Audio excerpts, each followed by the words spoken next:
Shalom! It's Eric from Holy Land Escape, and there's one thing that everyone needs to know about the Hebrew language. Hebrew is the only language in the entire world that, having not been spoken for more than 2,000 years, was successfully revitalized and today is the official language of the State of Israel. Wow, that's incredible. How did it happen?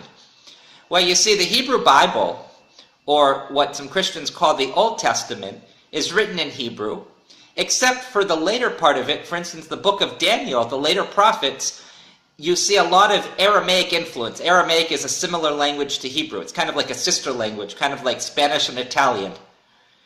Because Aramaic replaced Hebrew as the spoken language in the land of Israel about 2,400, 2,300 years ago.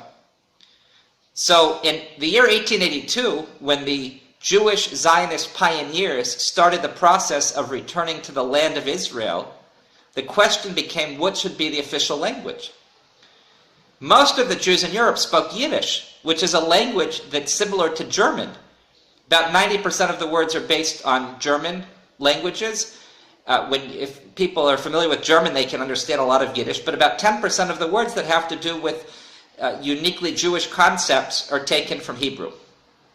But at the same time, there were what's known as Sephardic Jews in Israel that were exiled from Spain in 1492. Some of them made their way to Israel about 50 years later, 100 years later. And the Sephardic Jews living in Israel spoke Ladino, which is a language similar to Spanish. It's kind of like Ladino is to Spanish what Yiddish is to German. So, based on ideological convictions, it was decided that Hebrew, the historical language of the Jewish people going back more than 2,400 years ago, the language of the Bible, needed to be revitalized. There's only one problem. Hebrew doesn't have words for modern concepts, such as elevator. So what did they do? There were no elevators 2,400 years ago. So what they did was they took the roots of the words, of the verb, for going up, ascending, which in Hebrew is la'alot. To go up is la'alot. Today we say when someone goes to Israel, when someone moves to Israel, he or she makes aliyah, which is considered an ascension, a spiritual ascension to Israel. It's called making aliyah. And new immigrants to Israel are called olim, or people who have gone up. So the word for elevator in Hebrew takes the same root to go up, la'alot, and it constructs a word that never existed, ma'alit. But what's fascinating about it is if King David were to come back today in Israel in the year 2016, and King David were to hear the word ma'alit, King David would understand it has something to do with going up. That's amazing. There's no other language in the world that was successfully revitalized after 2,400 years. That is the Hebrew language. And when you come to Israel, you hear Hebrew spoken.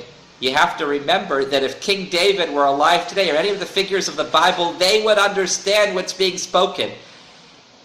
Israelis today, who never studied anything related to the Bible, can walk into a synagogue, and when they hear the Torah, the 5 books of Moses, being read in Hebrew, they can understand almost everything that's being said. Now, there are differences between modern Hebrew and biblical Hebrew. So, for instance, instead in the Bible it says that on the 7th day God rested, Shavat vayinafash. So a modern Israeli would hear that and think, okay, God went on strike. But you can see the similarity. That is what's amazing about the Hebrew language. It is a miracle. And when you study Hebrew, you were studying a language that was spoken 2,400 years ago. That is the miracle. I look forward to seeing everyone in Israel. Shalom.